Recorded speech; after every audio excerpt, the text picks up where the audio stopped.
my mother was Karen Brown. She was a sister of four. She grew up in Champaign, Illinois. That's central Illinois.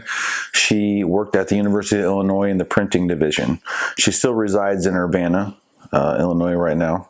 So my father, Mark Moore, he was one of four siblings, three brothers and a sister, and he grew up in central Illinois as well, and his dad was a farmer, and so he grew up and actually spent time in the military, a couple of years in the Army over in Germany, and then he went on to the Postal Service and retired after 35 years of the Postal Service. And you did not grow up in Illinois. You did grow up in Illinois, but you were not born there. Where were you born? Columbus, Georgia was where I was born. And so it was probably when I was about 4 years old or 5 years old that we actually moved to Illinois. Okay. And you have any siblings? Yep. I've got an older sister. She's 2 years older than me, Melanie. Cool. And she did not serve in the military, correct? No. Okay. And although you were born in Georgia, you do not consider that your hometown. What do you consider your hometown, and what was that like when you were growing up? What was it like when you were young in that area? So Champaign was a pretty big city compared to where I grew up was Mahomet Seymour. Mahomet Seymour was kind of a suburb. It was just out in the sticks, amongst a cornfield, and it was sprouted a little town amongst other little towns that were kind of separated by soybean fields and cornfields. Growing up, it was pretty simple life. There was, just a lot of time playing outside. Early 80s kid, we didn't have computers to keep us busy or anything like that, but it was just a lot of neighborhood kids running around when we were younger, and eventually it was being able to walk to junior high school and walk to high school. It was a pretty safe neighborhood growing up, and there's still a lot of people that I consider some of my good friends that still live there. So what school did you attend when you were growing up there? Mahomet Seymour High School is where I graduated. So I did all of my school years pretty much in Mahomet. I remember the middle school and the junior high. And it always seemed like the year after I was moving on to the older building or the older kids building from junior high to high school, the old building I was moving from was getting upgraded like the year after I moved out. So I did all my time in high school in Illinois, in Mahomet Seymour. And then once I graduated, I started taking classes at Parkland College, which is a community college in Champaign. So did you have any career or any work experience prior to entering military service? I did a lot of like kitchen work growing up. I worked as a dishwasher and a prep cook, and I worked at a small pizza joint washing dishes for a while, and learned the responsibility of what money was and what it was to work for it. I remember I was a plumber's apprentice for maybe a year or so, a little shy of a year. So everything up to joining the military was kind of at least teaching me to be punctual and learning that there's more responsibilities other than just hanging out with your buddies. What did your family feel about you joining military? Very supportive. My grandfather was a World War II vet, and my stepfather that I was living with, he was in the Navy for quite some time, so he was very proud of his service.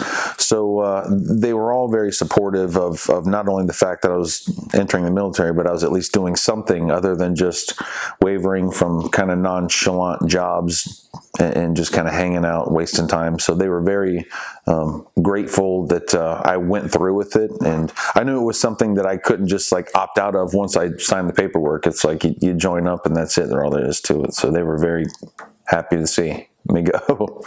What about your friends? Did they have the same feeling when you decided that you were going to enlist? Yeah, there wasn't really a shock therapy there. I didn't have to like talk about it to a bunch of them, or none of them tried to talk me out of it once they figured out that's what I was going to decide to do. They were all pretty supportive as well, and they were probably happy to see me go into the military, but not necessarily happy to see me go.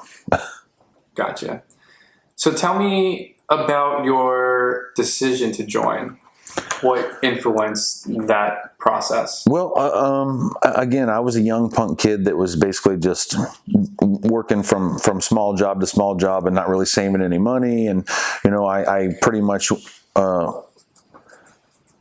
exhumed all my time through Parkland as far as withdrawing from classes. I found out that skipping class was cool and fun until you're, not getting the grades. So I wasn't even going to Parkland College anymore, and just hanging out during the day and staying up all night, just hanging out with people. And so there was really nothing that was going for me. And I knew that that would at least get me to travel. And I know my grandpa was really proud of his service as well. So.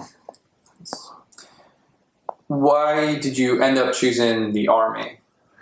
Well, there was a certain list of things that we were going to be able to do that was a prerequisite to entering that would be able to up your pay grade, maybe 1 or 2 grades entering. So there was a physical fitness test, or there was somebody that was going to join with you, or you took a certain aptitude test to get a certain pay grade. And I know that was something that would be a jump start to it, but it was the artillery videos at the recruiting station, and I knew there were so many jobs to choose from, but realistically, I didn't want any particular desk job. I wanted something with some excitement, and he showed me a video of these cannons just blasting away and explosions on the horizon, and I was all about it, most definitely. I just didn't know what it entailed as far as duty stations, and I just knew that was the job I wanted to do.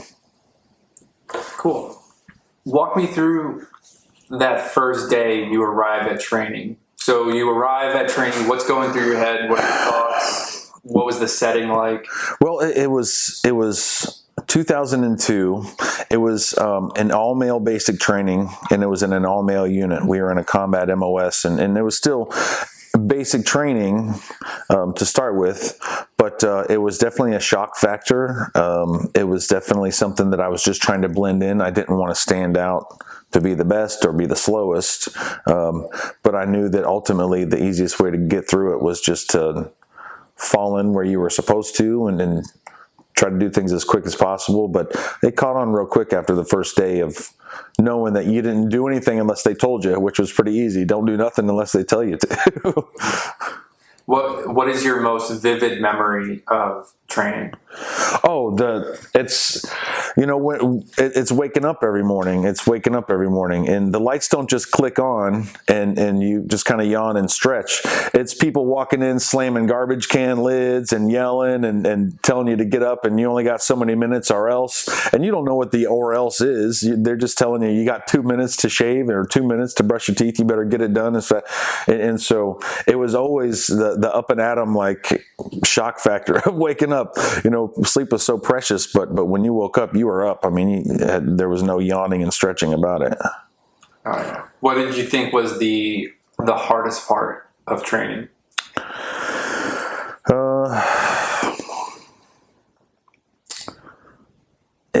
I think the hardest part of training was not excelling and actually blending in. One thing my dad suggested to me before I left, he said, just blend in. Don't be the first and don't be the last. Don't get chewed out for this, and don't have them expect you to be the best all the time if you shine in certain things.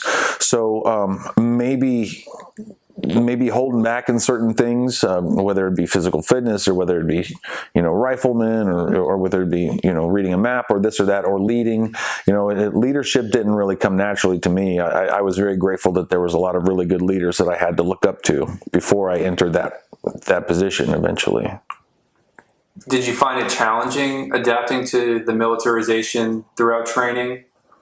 Yeah, it had to fall in place one thing at a time. So despite there being something that we're training differently every day, drill and ceremony or shooting or this or that or gas chamber, there's all these different things going on.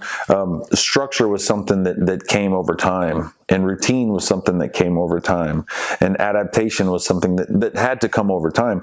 So once those things fell into place after maybe 7 weeks or 8 weeks of the culmination of a 9-week basic training, it was pretty comfortable to know that everything was routine and that it was going to be laid out for you and told directly to you. There's not going to be any things that would fall between the cracks in the instructions at all. Do you recall any particular instructors you had? Oh yeah. I remember a drill instructor, one was a Marine, prior to this, and so he was just stacked from head to toe. I mean, he had just a huge chest and huge arms and everything, and big, huge guy, and we were just proud of the fact that, you know, with him we could run probably 8, 10, 12 miles and not stop, and he didn't want to stop, and but then there were some of them that were short and loud, and some of them that were relaxed until, you know, all of them started getting on with each other, but they all were proud to be where they were. I know that. Did any of them stand out in a way that you still remember and you remember their advice or any of the things that they specifically said that might relate to anything you do now? Or like looking back, you're like, man, I remember my instructor saying this. You know, not really, because the thing was, this was 6 months after 9/11, so they were really amped up about the fact that people were going off to war or getting ready to go off to war. You know, and I wasn't in an infantry unit, I wasn't in a special operations unit, or, you know, a Ranger battalion or anything, to where some of these people after the Marines go in initially, but it was 2 years of serving and training at Fort Hood before we actually deployed. But all the drill sergeants were really saying, I remember, it's just, you know, come back alive. They said, you know, you're in a combat job, so you're going to be going eventually, so just come back alive. That's all they kept saying. Yeah. What was your feelings when you were finally complete, like you're going to graduation of your training? What's running through your head as, you know, you're like, oh, finally completed it, it's done, not going to be screamed at every day? Completely oblivious to what was coming up next. Realistically, you know, they amp you up through all this training, to come to find out when you get to your regular duty station, sometimes it's a 5-to-5 job. Everybody's like, well, you know, it's a 9-to-5 job maybe. Well, those are like a 5-to-5 job, getting up and doing, you know, physical training in the morning, and there's different formations and motor pool work. You know, it gets, you know, like a routine every day, you know, but we're always training about something. We're always doing something, some sort of training, and then come the field exercises. So I was completely oblivious to all of that, you know, when I came out of basic training and the advanced individual training. So we were one station unit training in Fort Sill, Oklahoma. So that's the artillery station. So instead of doing basic training and then shipping off to an AIT, advanced individual training, to do something somewhere else, you know, for your particular job or MOS, we stayed in the exact same place. So once we got through basic training and started doing our howitzer training week by week, it was more laxed by then. The drill instructors were barely even present. You know, they knew that we could do things on our own. But when I got to Fort Hood, I was completely oblivious. I went to a 4th of July parade right after basic training, and I was riding in the back of a pickup truck with my grandpa. You know, we were in the parade, and I was wearing my green fatigues, and I, you know, didn't have a unit patch on yet. I'm just out of basic training. But some National Guard sergeant that was in his fatigues came up, and I snapped a parade rest, you know, as if I was in basic training again, you know, and he's just like, oh, you know, this is no problem. But it was completely, I was oblivious. I was brand new to it all. So you mentioned the advanced training after the basic. What was it, like any specialization that you did? Yeah, so when we're doing howitzer training, the 3 different pieces of equipment that we were working with, one of them was small enough, like a light artillery, where they would fly them in with helicopters. You know, like if it was in Afghanistan or something, they would just drop them on the side of a mountain and they'd have artillery support. So another one was bigger, that shot 155 millimeters, you know, 100-pound bullets, but they were towed, so they'd break down on 2 wheels. And so I was in a self-propelled howitzer, and it was, you know, a computerized system that shot you all the information from the Fire Direction Center. And it was a crew of I think 5 guys or maybe 4 guys, but there was an ammo carrier that came along with the howitzer. So every time we went to the field at Fort Hood, the howitzer training, we'd been out there for maybe 2 weeks or something like that. And everybody in the cities that lived around the base could hear us firing off howitzers over the weekend, throughout the night, everything like that. Boom, boom. So that was something that we really were excited about. We were waking everybody up when we were in the field. Phillip, what was your first assignment after training? Well, that's an interesting question, because in almost 8 years of my service, I was always in the same unit. I was in the 2nd Battalion of the 82nd Field Artillery and the 3rd Brigade Combat Team, Gray Wolf, in the 1st Cavalry Division at Fort Hood, Texas. So when we were in basic training, we were getting ready to, graduate everything. They said, well, pick out 3 duty stations that you would like. Well, everybody wants Hawaii. Yeah, there's an artillery base. There's artillery unit in Hawaii. This and, very little. But I definitely wanted somewhere that wasn't cold. Yeah, because they have artillery unit in New York, Fort Drum, to where you're freezing and you're up in the mountains and everything. But so Texas was another choice, and I was able to get that. And I was really excited about at least going somewhere that I've never been. And it was a really big state with a lot of history and a lot of different cities, to travel to and see while I'm there. And it was warmer, a lot warmer than Illinois. So in that field artillery unit, I went through 3 different batteries. So I didn't really know this at the time. So, you think of Army, and you hear people, company, attention. A company is a group of maybe 100 people. Yeah. So the average common element in the Army is a company, whether you're cooks, whether you're this or that, whatever, it's a company. But if you're artillery, you are a battery, you are a firing battery.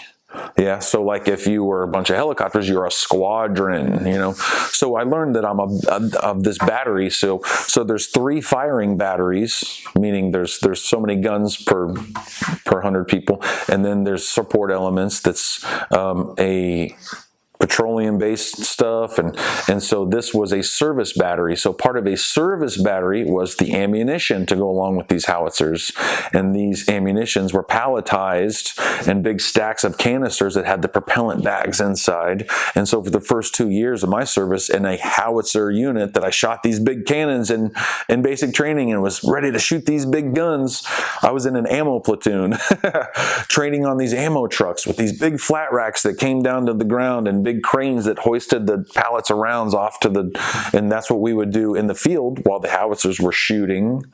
We're driving from place to place distributing the ammunition, and when they're done, we would pick up what was called the dunnage, all the old empty powder cans and all the wooden crates that the rounds came on and everything like that. So it wasn't actually until my first deployment to Iraq that I was plucked out of my service battery platoon that I trained with for 2 years and went with a firing battery that was detached from the rest of the group, of the rest of the battalion, and attached to a completely different battalion, 121 Field Artillery, which was a rocket artillery. So we were kind of the stepsisters in that particular, the redheaded stepchild of that deployment.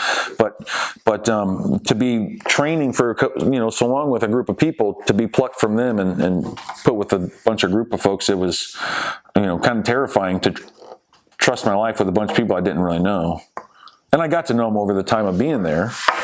So how many deployments did you end up doing? So I did 3 deployments.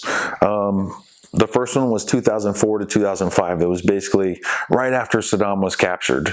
So, you thought, well, the bad guys captured, everything's fine and dandy. Well, they were really in an uproar because they didn't want us there. They said, well, he's captured. What are you still doing here? We don't want you here. Everything's in an uproar, and you're drawing these insurgents in because of just the fact that, America is here as a presence. And so it was a really tough time to be over there in a place that I didn't know the culture too well, but they didn't want us to be there, and they didn't like us. But that was Baghdad, and I saw the first set of elections. It was a lot of suicide bombs, it was a lot of car bombs, IEDs, roadside bombs were not really a big thing back then. It was still a lot of urban city kind of warfare. We drove our ammo trucks full of howitzer ammunition from Kuwait to Baghdad. We were the last group of deployments to really do that instead of just flying in. So it took 3 days to go from Kuwait to Baghdad, and I was nervous the entire time, driving this big, huge ammo truck with hundreds and hundreds of rounds that would just go up, for anything. But we were going in soft-skin Humvees with tripods and 50 cals pointing out the back, So it wasn't until we actually got there that the standard Humvee, say on post for a military police unit on an Army base, they can have the hatch pop up in the middle of the cab and have somebody stick out the top and, put a rifle or something. we didn't have that. You know, What was the mission that you were assigned to during that first deployment? Like, what was your goal when you were there? it was the immediate security of pretty much from point A to the green zone. So the battalion that I was with, we were responsible for the immediate security of the forward operating base that we were on, within maybe 15 miles around it. So all the indirect fire that was coming over the walls, all of the ambushes that are down the road at the overpass, people that were illegally buying up gas and then selling it and putting other people out of business, or, you know, certain things that we had to be responsible for that were immediately around our fob. A lot of people that served in Iraq back in the early days, they know of Route Irish. You know, Route Irish was one of the really big arteries that supplied insurgents not only transportation but supplies back and forth to start making IEDs and ambushes and things. And so what we would do sometimes twice a day was called the Irish sweep, where we would just drive 20, 30 miles back and forth on Route Irish, almost provoking people to say, hey, where's the bad guys? We're out here, come get us. Crazy. So when you complete your first deployment, where do you go from there? Back to Fort Hood. And so little did I know that after one deployment, you're part of a group that's going to come home, train again, and go right back. It's just a series of rotations. You know, it's just a rotation. I'm on my third rotation. Well, some people say, how many deployments or how many trips? Or they start being rotations because it's just a big circle. You're just going back and back. And so going back to Fort Hood, you know, they say you have a year, you know, between deployments, but realistically, you're in the field every so often. Probably every 6 months, you go to the field at least 3 times. You're training every day, sometimes late. You're going to the range, sometimes late, doing night fire exercises. And then right before you deploy, you go to a training center.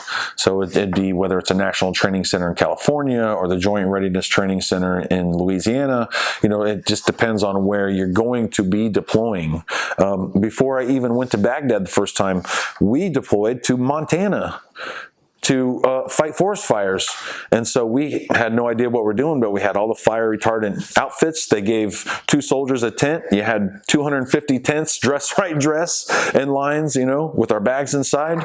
And it was on a private landowner that supplied all the land for everybody to stay on to fight these fires. But we would take a bus for 2 hours and get out and hike up a mountain. And some guys had chainsaws.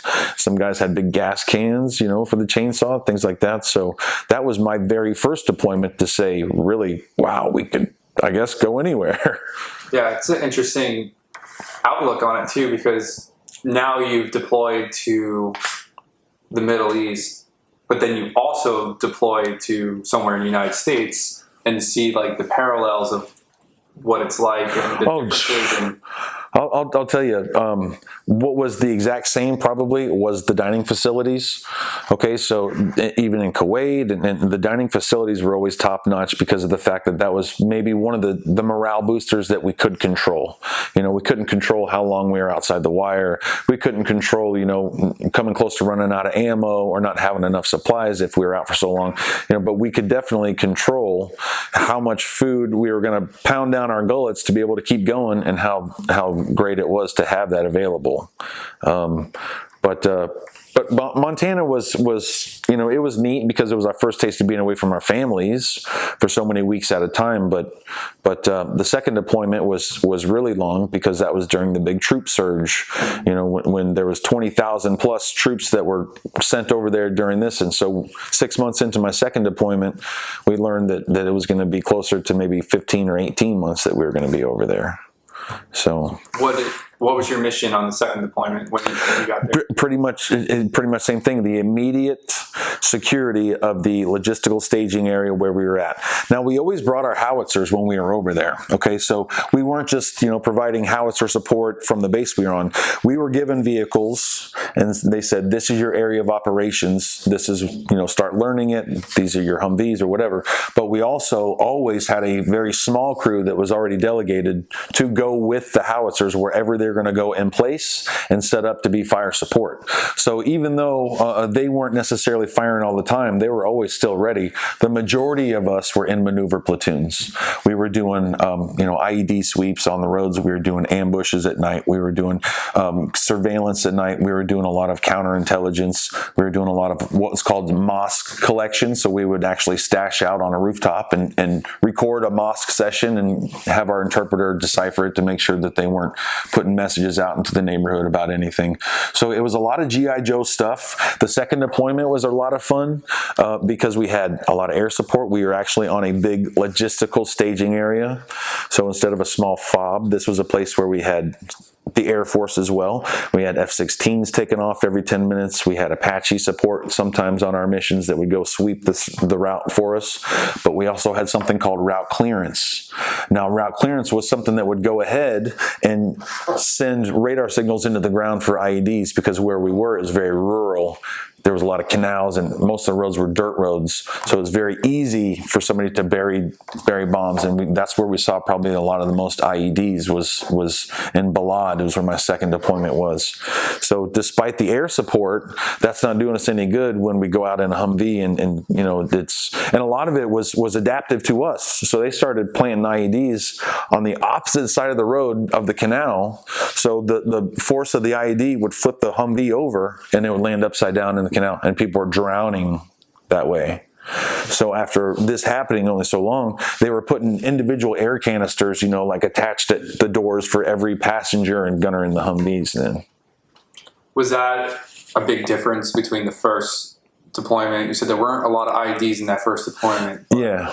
That was like a new method, not a new method, but a change in method. It was a little more terrifying than possibly getting picked off by a sniper in the middle of the city of Baghdad, or a firefight or a street getting shut down by an explosion to where now you're kind of pinned, with only so many ways out in the city. Being out in the country, you almost... We weren't complacent to it, but every little bump in the road was just, it's just kind of nerve-wracking because out there, a lot of times it was an old hole that was utilized by somebody else to put a new bomb in the road. And it was real vast. It was very vast. And so sometimes when we would go and make our peace with whoever we had to talk to, if we had to go to a city official, or go talk to somebody in a town about projects that were coming up, we never just went out to go look for a fight during that second deployment. It was a lot about winning hearts and minds by then, and so we did a lot of face-to-face with people, but sometimes they would tell us, well, despite the mission being over, you got to wait for route clearance to come by. The cameras that are on base haven't been able to watch everything everywhere at all times while you've been gone. So somebody might have put something in the road on the route back, so you got to wait for route clearance. And as we're waiting, because they go so slow to be able to read the ground, mortars might be dropping in around us where people have been watching our position, and now they're starting to bring in an ambush or something with mortars that are, and we say, you know what, we're not listening to you guys sitting at a desk right now. Mortars are getting closer. We're not waiting for route clearance. We'll take our chances. Back to base. Did you notice a change? So when you mentioned on your first deployment, the Iraqis didn't want you there, and it seemed like there was a lot of backlash about U.S. troops being there. Was there a change on that second deployment with the civilian population? There was, because by then there were so many city projects that at least had sprung up. I remember on my first deployment, there were Iraqis that were getting paid cash weekly to just come on post after getting searched and everything to just pick up all the garbage blowing around. So by 2007, 2006, into this thing already, there was already school projects and hospital projects and soccer fields being built, and the city water buildings trying to be facilitated to people that didn't have these means by then. So they knew that our presence wasn't necessarily provoking a bunch of insurgents to come about. It was being the security to be there to put all these things into their neighborhood. And then there were a lot of nights to where we would be there for maybe 20 hours and pulling night surveillance, and they would come out with a big tray of hot tea, fresh cut oranges to make sure that we were at least okay and well enough to keep continuing to stay awake. They knew we were out there, but maybe the enemy didn't, you know. So there was a lot of really great moments like that over there. So as you transition from the end of the second one, do you go back to Fort Hood? Yeah. Now, before I went back from my second deployment, this is a really big deal, because by then I went to the promotion board while I was in Iraq to be a sergeant. Okay, so my second deployment, I was a seasoned specialist. It was my second deployment. You know, I was helping the younger privates for their first deployment, you know, figure it out and certain things. And so by then I was already taking on this leadership role, and I developed this relationship with this one particular guy who was the gunner in the Humvee that I was driving. And so, you know, day in and day out, at the beginning and end of every mission, it was just him and I. He was my roommate, and you know, the second deployment, at the end of it, he ended up getting blown up, and I had to carry him to a helicopter in the middle of the night. And so he could have got out on a medical disability, but he decided, when he found out that our unit was going again, he re-enlisted to go again so I wouldn't have to go without him. So that was the second deployment. Now, once we went back, everybody went on Christmas leave. You know, we spent two Thanksgivings in Iraq. It was time to come home for that second deployment. And so I called up my chain of command when I was home from Christmas, and they said, look, you went to promotion board? You got this? Yeah, just put it on. Just put the rank on. You know, we're not going to do some big promotion ceremony. You know, you come back and we're just going to go to business. And so that's what I did. And I spent a whole year as a leadership role, and I took on certain roles as a E5, and when it came to the staff sergeants and the platoon sergeants needing things done, they knew that they could, you know, delegate to me to where they could take off and not have to worry about it. And I earned the title of Crime Prevention NCO, that I was responsible for all of the high value items in the barracks for all the soldiers, and it kept tabs on everything as far as everybody's belongings in the barracks. And so it was a big deal being a sergeant for me. And then once we started to get ready to go again to Iraq for the third time, then it got really, really real, because I knew that it was other lives definitely dependent on me. You know, I mean, as a soldier, you might forget to bring the extra water or forget this and get yelled at. But as a leader of soldiers, you don't get to have the luxury of, oops, I made a mistake, because it's definitely their lives in your hands. Yeah, I definitely understand that. So once you became a sergeant, you're now in that leadership position where you said you weren't necessarily comfortable during training. Think you now are seasoned at that moment and you're more comfortable with your position? Absolutely, yeah. And that's, you know, that's one thing they teach you, especially when I was going into the board. You know, I was a nervous wreck. I was facing 4 first sergeants and a command sergeant major.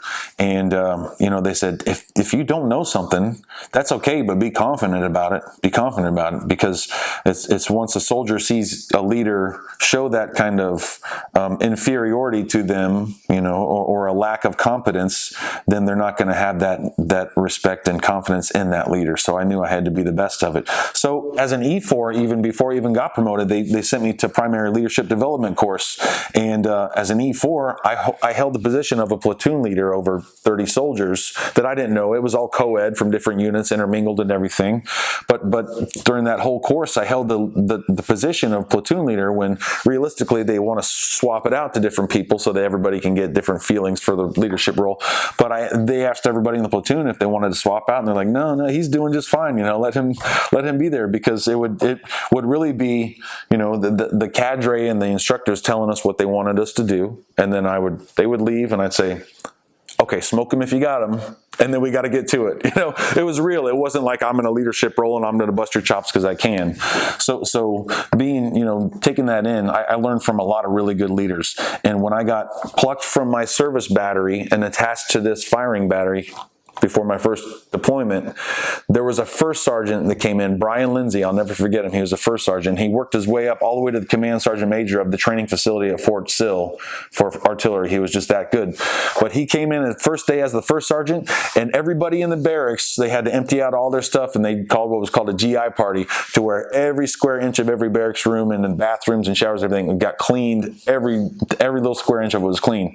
His first day, and he said, "This is the standard from now on while I'm ahead of the place here," and so everybody respected that. So I was really grateful to have leadership to learn from, and that's really what put a lot into me being a good leader as well. Yeah. So now you're in a sergeant and you're getting ready for your third deployment. What is the mission? And then walk me through that third deployment. So it was funny. So every time our brigade commander, we get back from a deployment, he said, "Oh, they said that we couldn't do it. An artillery unit took up infantry and did this and that." So it was the same mission at hand. Our third deployment, was the immediate security of our logistical staging area. So it was in Mosul, Iraq. So it was back to the city, and Mosul was, it was busy. It was really, really busy. We got to cross the Euphrates, Tigris River every single day. Saw some really big, grand mosques. Saw some really ancient stuff, and it was nice to be back in the city. It was a lot more to see, this and that. But we were doing just maneuvers through the day, maybe 4 or 5 hours a day, just kind of being out, in the public view. And it's just called a command presence. Well, we don't really have particular people we have to go meet or talk with, or bad guys to go look for per se right now. We're just going to go make a command presence and hope that everything goes okay. And of course, sometimes it doesn't. But being in leadership, it was great. I had a lot of great leaders in my platoon that was helping me out, that were in a leadership role longer than I had been. And but I went on leave for 2 weeks to come home 6 months into it. And when I came back, everything was different. So what happened was they said, "Well, the city of Mosul does not want us maneuvering through their city. We have these big giant vehicles now, with giant antennas that pull down their wires and this and that. But they said they're not going to allow us to operate in the city anymore."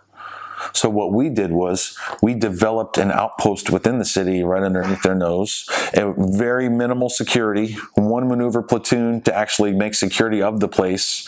Yeah. And then you had 2 other maneuver platoons that were pulling maneuver operations for 24 hours. And so at the 24th hour, that's when it would be midnight, 1 o'clock. That's when everybody would switch. And, so one platoon would be covering the base and the outpost. 2 other platoons would be out for 24 hours. And then the 4th maneuver platoon was out on the big base, what we call refit, where it's just like you got a week to clean your weapon, get hot food at the dining facility, use the phones, use the internet, go to the gym, whatever. And then after that week, you're back out of that outpost where you got hot chow out of, this thing right here. And you got 2 big black tanks of water. And if you run out of water, you run out of water, as far as showering goes, things like that. It was pretty rough. You think the longer time that's spent over there, the nicer facilities you might have. And not really. So after that third deployment, do you go back to the same location, or is that you're done after that? I've pushed the envelope too far. There were particular missions that we were sitting on IEDs, and we had the area cordoned off, and this and that. We're waiting for people, and somebody would show up and say, "Hey, we'll take over for you." We say, "Okay, I appreciate it." And as soon as we leave, right where we were sitting, boom, and we were sitting on it for 2 hours. I was tired of pushing that. I was tired of pushing that luck. I knew mechanics that were killed laying underneath the Humvee working on it, just doing their job on the base, and then some rocket comes flying in and blows them up. So I was done with that. I got back from doing 2 weeks at home in the States, my first deployment, and I came back to my room, and there was glass all over my bunk, and there was plywood over my window. And I was like, "What was it?" They said, "Go outside and look." And there was a Humvee that was all crippled, and there was just shrapnel all over the wall. And so a rocket came in to our base and blew up right outside the barracks we were staying. So I was done with that after 3 times of that. It's honorable and it's HUA G.I. Joe stuff, but I knew that it was just a matter of time at that point. Something bad would happen. So I'm really glad having my fingers and toes. There were days that we wouldn't see a thing. There'd be weeks that we wouldn't see a thing. But when things happened, it was significant. It lasted with us. And then when they say, well, these people tried to kill you there yesterday, and you're going there tomorrow, so good luck. Get on with it. That idea of that for so long, just day in and day out, regardless of how many firefights or how many bullets, or oh my gosh, the brass is piling up, or it's not like that. We never went days to say, well, I've gone so long without firing my weapon, I just can't stand. You hope that you're bored when you're outside the wire. So I was in a unit that we were outside the wire every single day. Every single day. Now, sometimes they say, well, we've got so many people in the vehicles, one person can stay back, or, like a squad would rotate people to stay back, and hang out. And that was some of the greatest times. But at the same time, knowing that your buddies are out there on a patrol that's supposed to be so long, and now it's 2 or 3 or 4 hours after they're supposed to be back, knowing that you could have been out there with them those days off. So we'll transition from away from that negative experience and kind of switch gears and talk about some of the more positive things that occurred during those deployments in your time in service. Yeah. So what kind of friendships did you form, and who were they, and do you still keep in touch with them? Well, I had mentioned that the guy that I palled with my second deployment, he was the gunner and I was the driver in the Humvee. So we were both palling it up. His second deployment, my third deployment.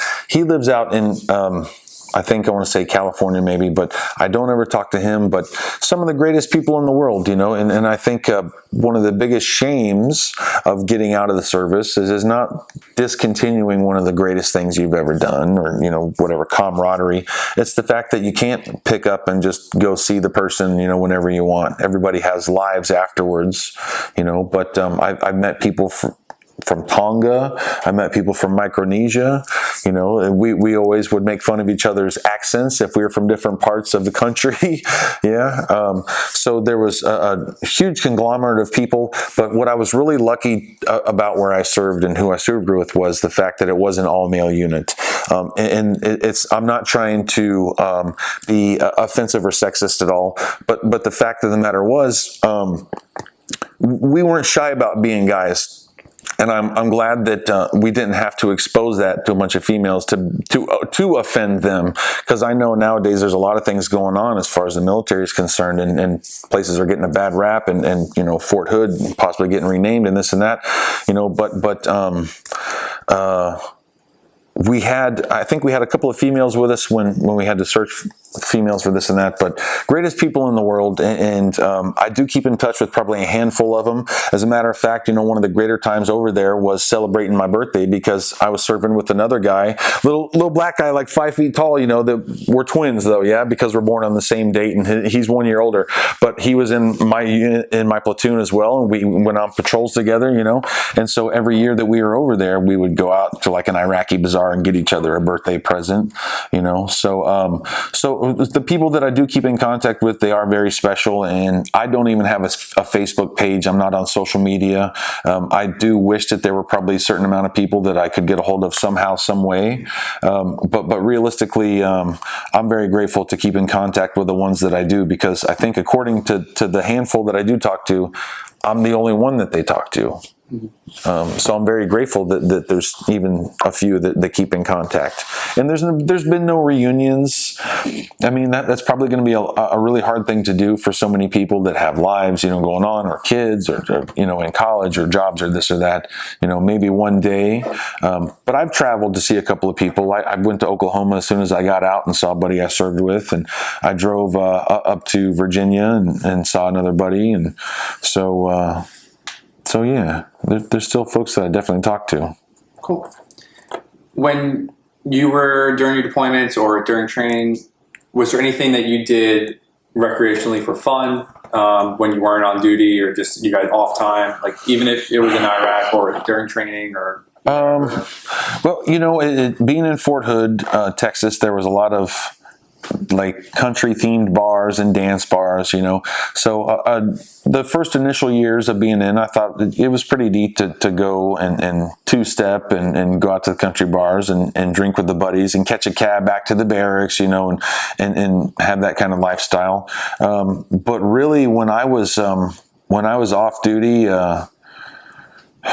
it was just really thinking about things that were coming up as far as training goes. I mean, if something's coming up in 2 weeks and it involves this amount of X gear, I want to be able to have all my gear accounted for to where it's clean and operable and everything like that. So a lot of my downtime was truly just prepping for stuff that was coming up as far as field training exercises or inspections or.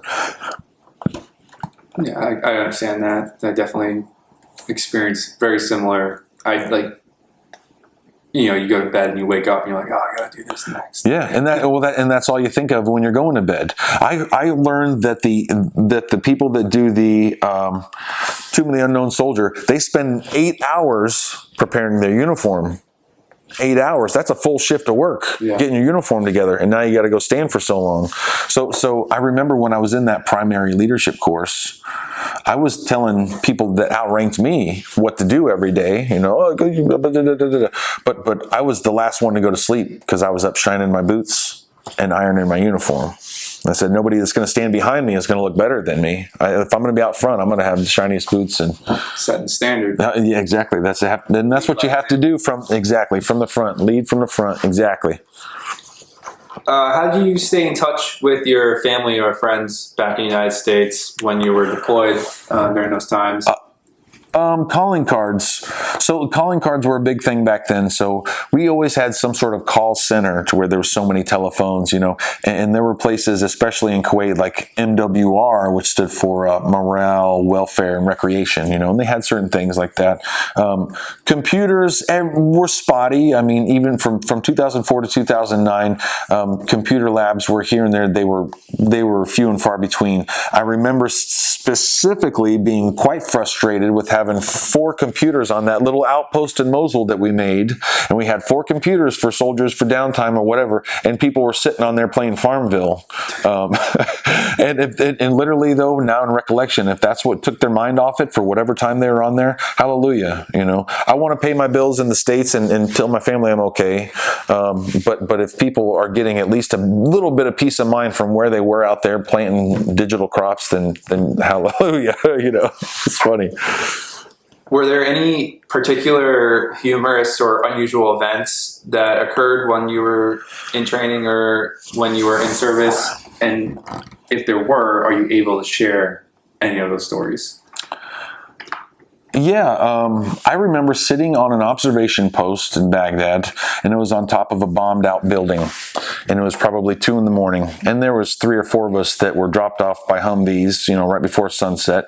And usually that's what would happen if we were going to dismount. The Humvees would let us go before sunset, and we would be in our place by dark, and so we're just watching for people on Route Irish, watching, to see if anybody's going to be driving around past these curfews they had or whatever. We're sitting up there, and it's myself and private, a sergeant, and our captain.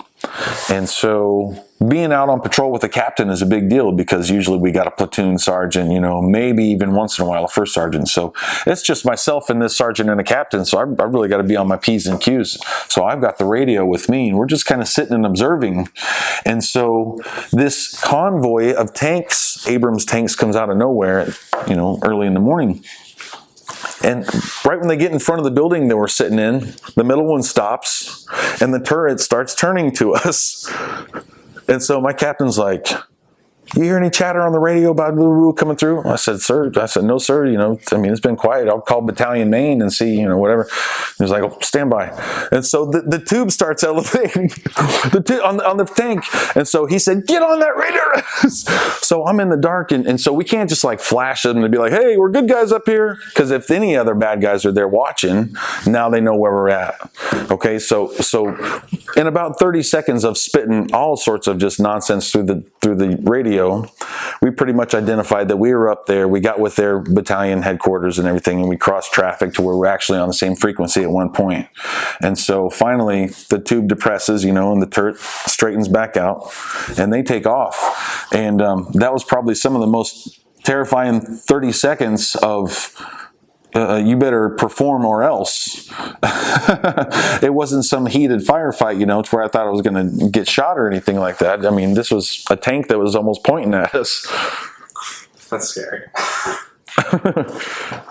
Was there anything that you did for good luck, or like any rituals that your buddies followed when you were there? Just like, I don't know, you go to deployment, you're going to do this before we go as like a good luck charm, or carry something that meant something to you? I think I knew people that had done that. Myself personally, there was nothing particular that I did. I mean, everything was kind of different, but I was just always amped up and jacked up whenever we would hit the, the gate to go out. And yeah, I mean, it was always something different, but I never really developed any special habit or anything like that before I went.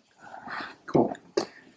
What would you say your best part of your service experience was? Probably being in a combat brigade. And this is the thing. When we were over there, we were nicknaming the people that never left Fobbits. There was an actual infantry unit that made a rap song about Fobbits. I'm checking IDs at the gym and this and that. That's BS. Okay, whether you got drafted, whether you raised your right hand, whether you're in petroleum, whether you're a paper pusher, whether you are slinging chow, or whether you're slinging bullets or anything like that, everybody is important that serves. Every single person that serves is an integral part of a bigger team of that. So I've learned that since a couple of deployments past that first one, that everybody has a huge part to play, and I can respect anybody that has honorably seen it through to the days that they signed up for, especially people that were in during those times of being stop lost. There's a movie called Stop Loss. Well, despite what you signed up for, you're going again. What are you talking about? No, I definitely understand that, and I think that's another thing that the Library of Congress is really trying to push too, is, like you said, no matter what your role was, everyone's story is important. Yeah, and absolutely. Absolutely. Means something. Absolutely. What are your proudest moments of your career, or what are you most proud of throughout your career? I'm proud that I was able to re-enlist after having gone through a deployment and a half, knowing that I was going to go back in. But probably my most proudest moment was the second deployment when my dad was there to see me come back. So it's a big deal when we come back to Fort Hood. Okay, the process is there's family members that are at Fort Hood Field, big huge Fort Hood emblem in the middle and this and that, helicopters and guys on horseback just standing there waiting. So when we show up at the airfield, buses pick us up. They got the whole Battalion Avenue blocked off from the cars. So the buses show up in front of the field, and then the battalion makes a big formation on the opposite side of the buses from the crowd. So all the thing the crowd can see is these buses show up, and then you see like maybe feet or something underneath the buses. Once everybody's formed up, the buses roll away, and then somebody's forward march, and this big mass of 500 people march onto the field, onto the parade field, and you got the guys with the horseback and the sabers, like walking forward with them and everything. The crowd's going crazy and this and that, whatever, but my first time back, there was nobody there. My third time back, there was nobody there, except just buddies. But realistically, I was so proud that my dad was able to see that. That's probably, you could probably ask him, that's probably the most proudest moment in his life that with me, as far as walking up on that field. Because that was a really bad deployment. It was a really long deployment. And I remember writing a lot of letters saying just, I love you. I don't know what's going to happen, but I love you. And he was there to see it, the culmination of coming back. That was really great. Do you recall the day service ended? Where were you when the service ended? Absolutely, I recall the day. It was right around, I think it was February 20th, 2010, and I was hanging out with a buddy that was still in. He had like 2 or 3 weeks left before he was in, but we were going through all of our clearing procedures together. We were going through the same briefings and turning in our equipment together and this and that. I think he still had a couple weeks left, but I was in Killeen, Texas, and I remember telling him, well, this is it. So I guess bye, I'll get a hold of you or whatever. And that was the last time I saw him. But it was a very odd feeling. I left Fort Hood. I had no time frame. There was nobody waiting on me. I didn't have to go straight home. And that was when I went to Oklahoma and saw somebody that I'd served with in my second deployment, that he had got out after that particular one. So it's been a few years since I saw him, but I got to go see him in Oklahoma on the way back to Illinois from Texas. So you did return back to your home of record once you left? I did, yeah, absolutely. Came back and spent a year of just kind of driving around. I shacked up at my mom's house, which was really neat for her to be able to allow me to do that. I was not in the right sound and mind to really be on my own, to be honest with you. There was a lot of issues going on as far as just trying to pay attention to not having to pay attention. Yeah. Not having any structure really left me kind of clueless. So how were you received by your mother when you got back? She was like... open arms. I mean, she was really happy that I'd been through everything in order to be able to make it back. She was glad to see me. She was eager for me to be able to just chase down whatever I wanted to do. And so I actually started going back to Parkland College after a year of being home. I started going back to Parkland, and I started studying with graphic design stuff. I did some fine art stuff, some painting, some drawing, and did a little bit of photography. But once I got to the digital computer things, I remember sitting in typography class with these giant monitors. I mean, we're in a class of 10 or 12 people, and each individual student has a 30-inch monitor. Yeah. So I'm just looking around, and there were just hours and hours of night surveillance in Iraq, to where we're literally looking through night vision for, maybe 6 hours. We're looking through laser range finding equipment for hours and hours, and implementing sleeping procedures as far as different breaks and different shifts because we're just out there so long. So I learned that staring at a computer screen for so long it hurts my eyes, it hurts my head.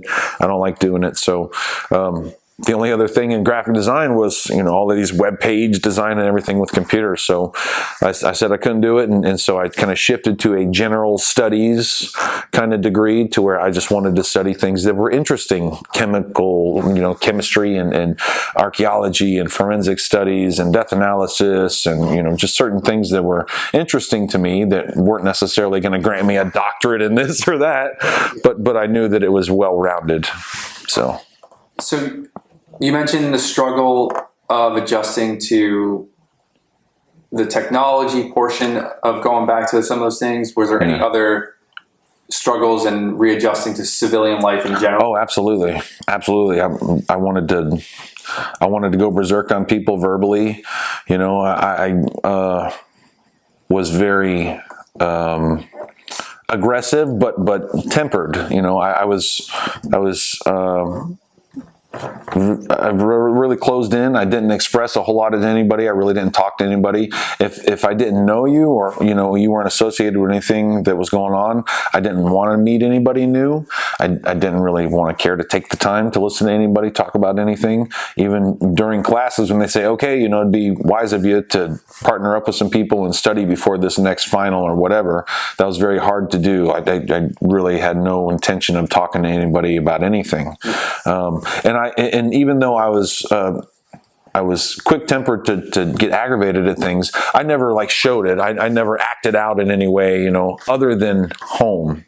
I mean, there were times to where I would just freak out about something and just leave the breakfast table and get up and just peel off, and so my stepdad and my mom they never pressed me about it. They weren't going to be like, well, maybe you should do this. You're acting out like this. It's really not. They just wouldn't say anything. They were probably walking on eggshells, not wanting to set me off or trigger me in any way. Right.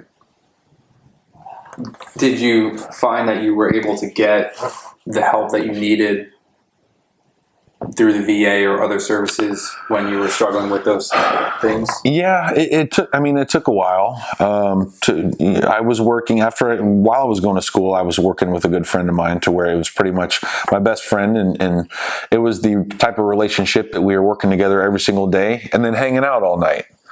So it was convenient that he lived close to the Parkland college campus that I would go over there and do my homework and in between and everything. But I worked on my GPA. I made sure to utilize and implement the things that I was able to extract from the military life and bring with me. I wanted to be able to utilize that. So I was always punctual and on time at school, and on studying for different things as far as tests, and making sure that I was always checking my GPA to see how this assignment only got an 85. How is that going to drag my GPA down?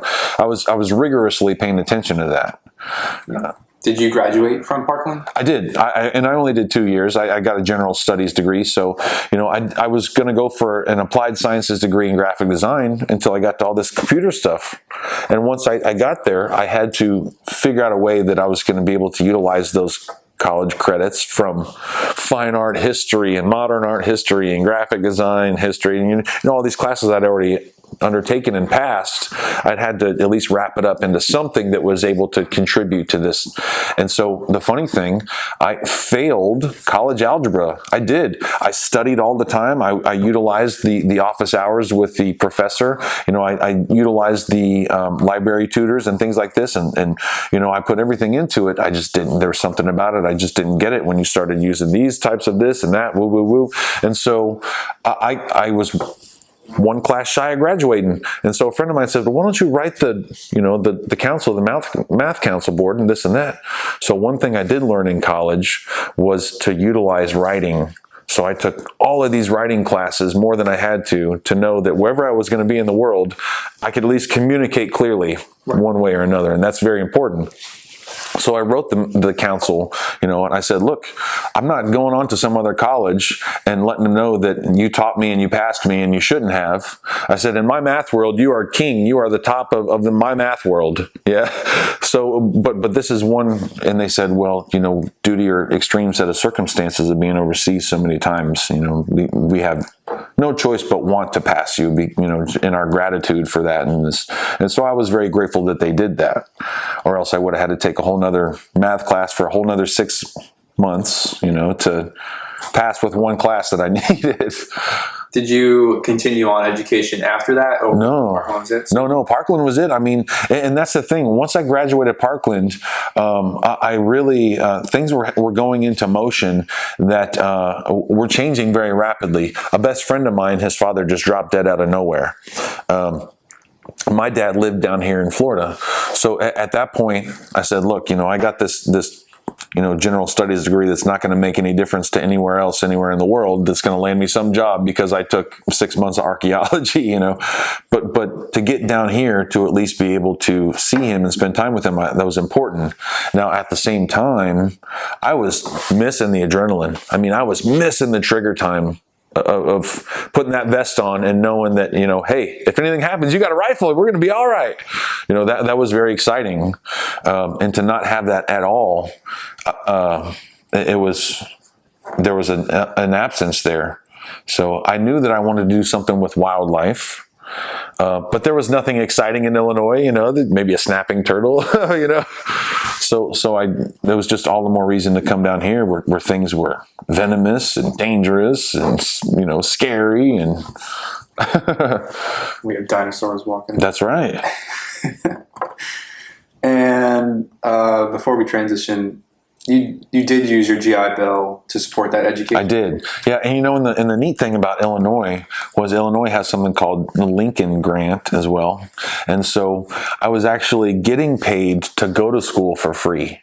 So the GI Bill worked, one of two ways. Well, if you're a half-time student, they only pay so much, but if you're a full-time student, they pay so much in addition to allowance for housing or this or that. So my tuition was already paid for just for being an Illinois resident from the Lincoln's Grant. So I was getting full GI benefits to go towards, paying for things and paying my way as far as living at my parents' house, still being a 30-year-old guy, in college, being at your parents' house, but realistically, had I been out on my own, I could have choke slammed the landlord or kicked in a dent in my neighbor's car because they were, calling me a this or that, or who knows what, So I was very, very fortunate to have family members be able to support me in a time where I was definitely not mentally right to deal with the average common citizen. Yeah, I understand that. when you transitioned out, did you join any veteran organizations or any groups outside? You know, I was thinking about that when I was attending Parkland, and I heard that they had a veterans group that met for like maybe 30 minutes between classes every Thursday. So I composed a list of questions that I was going to ask, you know, inside and, you know, how people cope or deal with each other, this or that, as far as service-wise. And unfortunately, it was really only like maybe 4 or 5 people, and they were all National Guard, and they've never been deployed or anything. So, after looking at my list of questions and realizing that I'm not going to get the help that I need here, I sought out a VA hospital that was in Danville that was about 30 minutes away, and I started undergoing something called prolonged exposure.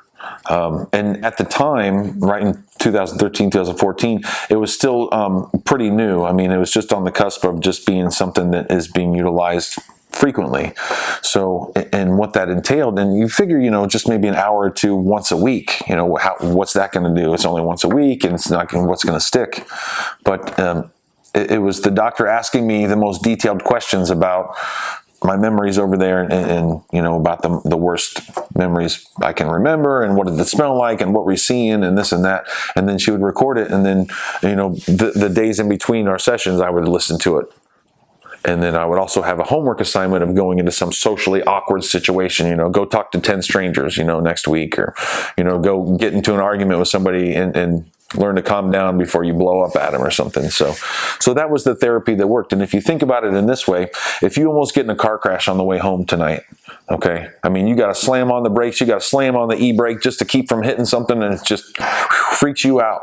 The next 2 or 3 people you talk to about it, you're going to start getting worked up, and you're going to remember it, and your heart's going to pound, and, you know. But if you tell 35 people that, I almost got into an accident, no big deal.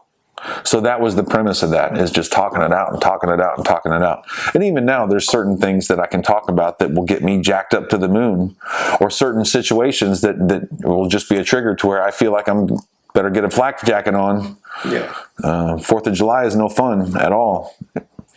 And I you know, my mind knows that they're fireworks. It's no big deal.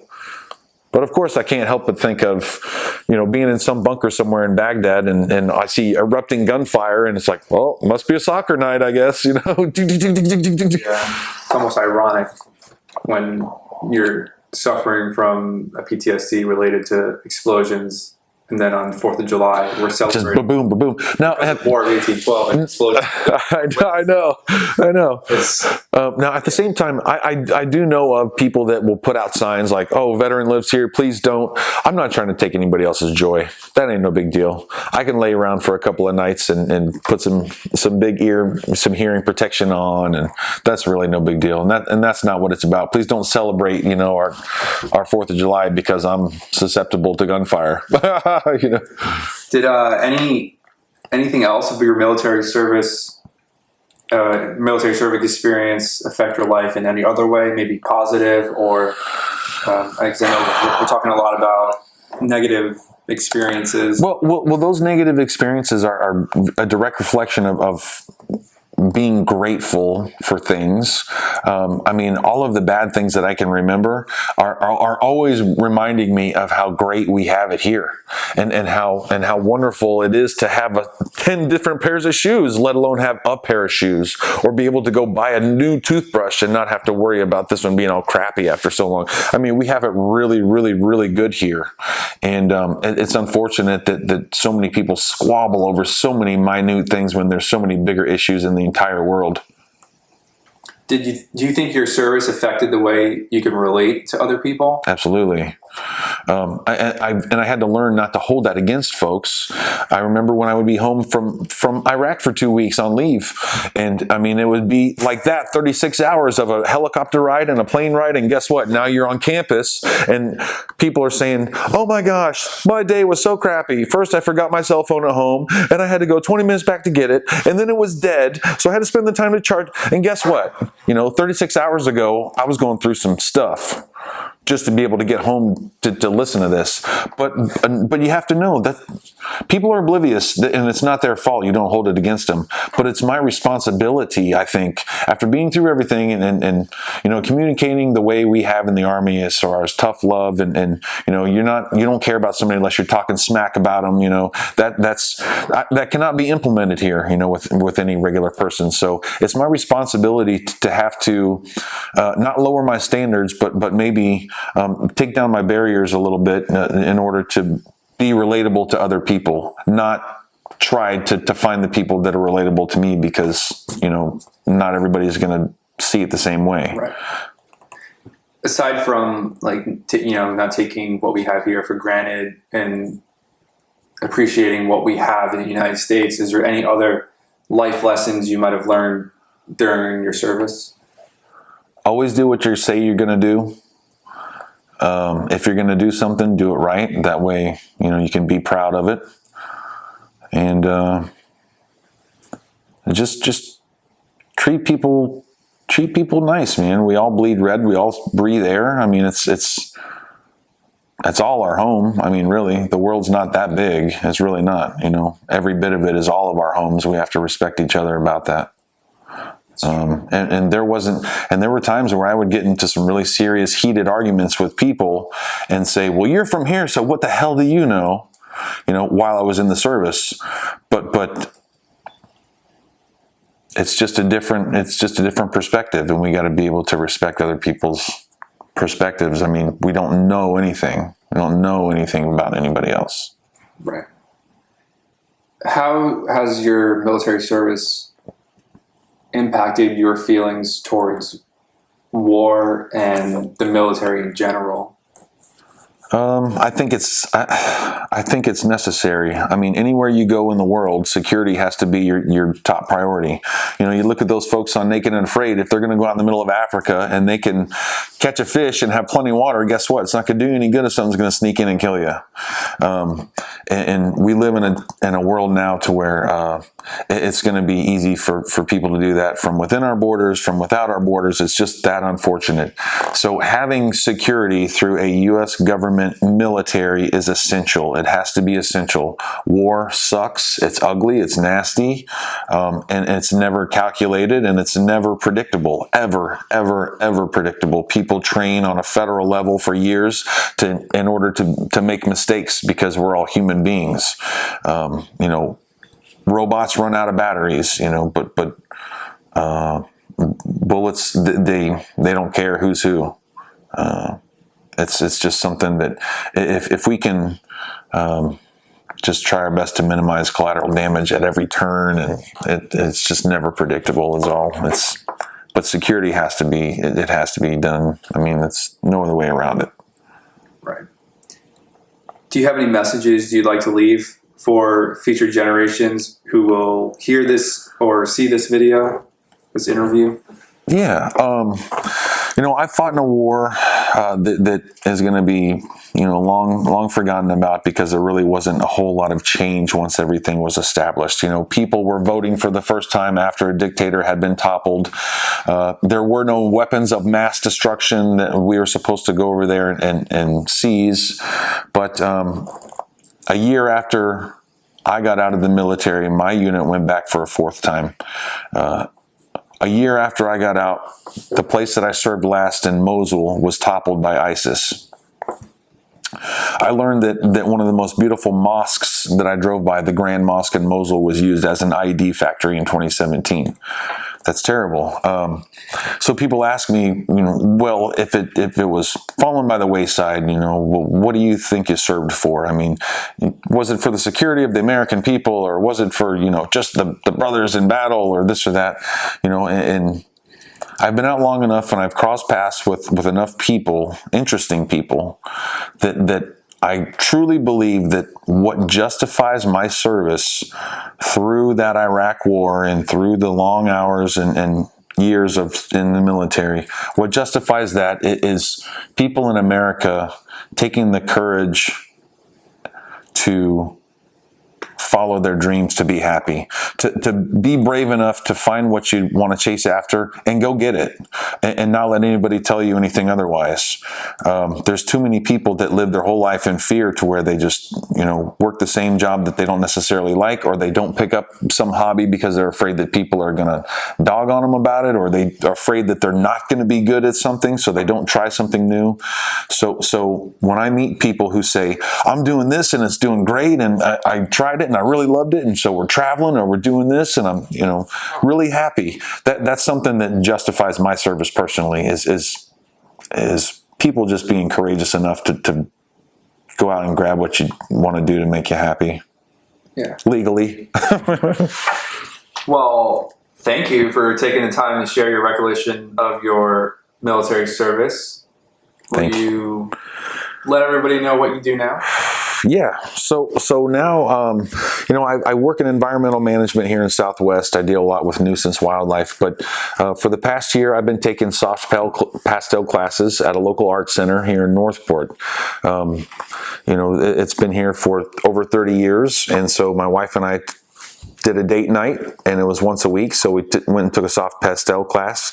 And fast forward a year later, and we are both selling paintings, and we're winning awards, and we're being asked to display our paintings in certain public places, and we're being invited to certain public events.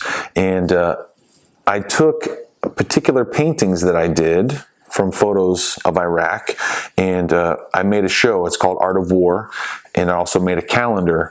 So the calendar itself is actually being utilized as a charitable way for people to donate to a campaign that I'm running to develop a program for veterans to gain art healing wherever they are. So the last year that I was too sketchy of going into the art center to talk to anybody, and now fast forward a year later, it's been very therapeutic for me to do these paintings and meet people that are interested in the same things. So this program is going to be developed basically to cater specifically to veterans' specific needs if they so choose to want to be able to obtain art therapy. And it's whether it's free classes or whether it's particular courses that they want to take, or if they need specific supplies that we would be able to offer. If they're willing to be brave enough to try to use that as a coping skill, for time in their service and things that they've seen or done, then we're here to back them up for it. And it's something that was very influential on me, and I want to be able to provide that for somebody else. I know people that they say, it's been decades since NOM, I haven't talked to it about it or anything. But I'm not trying to get people in front of a crowd. I'm not necessarily trying to make master artists. I'm just trying to provide another tool for folks to have that's available to cope. Yeah, and it was just recently that I learned something from a Vietnam veteran. So you hear a lot of people, they say, well, thank you for your service. And there was even a lady that asked me, I've heard that's not really what you say because it's too cliche and people don't really mean it. So can I say thank you for? I said, yes, you can say thank you for your service. That's fine. I met a soldier that was a Vietnam veteran, and he said, you tell Vietnam veterans is welcome home, as opposed to think because of the fact that they didn't have a very good homecoming, Yeah. What was the question again? What do you wish more people knew about veterans? About veterans, I mean, realistically, we all want to talk about it. We do. We all want to be able to describe to somebody our greatest achievements in the military, or one of our proudest moments, or a funny anecdote, or some of the hardest things we've seen. But we don't want to be dubbed stuck in the war or stuck in the military. And the fact of the matter is, that's a kind of a subconscious feeling that veterans might have, that they would say, well, I would love to answer your questions, and people say, well, I don't want to pry. I don't want to pry. I don't want to bring up something sensitive. Half the people might need that. Because after telling that story maybe 10, 15 times of being pinned down or being the last one to rely on, or seeing this or seeing that, I mean, after so many times of telling it, maybe getting a good cry on would feel better as well. So that's another thing that I've learned since being out. I didn't cry at my grandpa's funeral 4 months after I moved down here in Illinois. He died, and we folded up the flag. I presented the flag to my grandma. I was actually in Class A's and everything, even though had been out of the military, and I didn't cry then. But I cried during Disney movies. I watch war movies. It's not too much for me, but it's the real sentimental moments that I just really get a good cry out, and it just feels really good. The biggest thing about veterans, especially combat veterans, they say, well, why are you so sketchy or weirded out by people? It's because when you go day after day after day of being exposed to these traumatic incidences, you have no time to emotionally process them. Yeah. So you're just socially and emotionally detached. Screw it. They're not going to be relatable. Why should I talk to them? Because we bleed red. Because we breathe air, it's okay. You don't have to be through war to have PTSD or be traumatized. We're all living the same kind of life, just trying to get by. Yeah. Anything else that you want to share? Tip your waitresses. I appreciate the opportunity. Thank you. Thank you for taking the time to share your experience, share your story. And I know it's not easy for a lot of us, like myself as a veteran. I know some of us can be very reserved when it comes to our experiences. Yeah. And I thank you for taking this time to speak with me and open up and, preserve this history and make sure that people know and future generations are aware of what occurred. And, it's great that you participated. Thank you. I hope it encourages others to do the same thing. Really, it feels good to get it out. Thank you so much.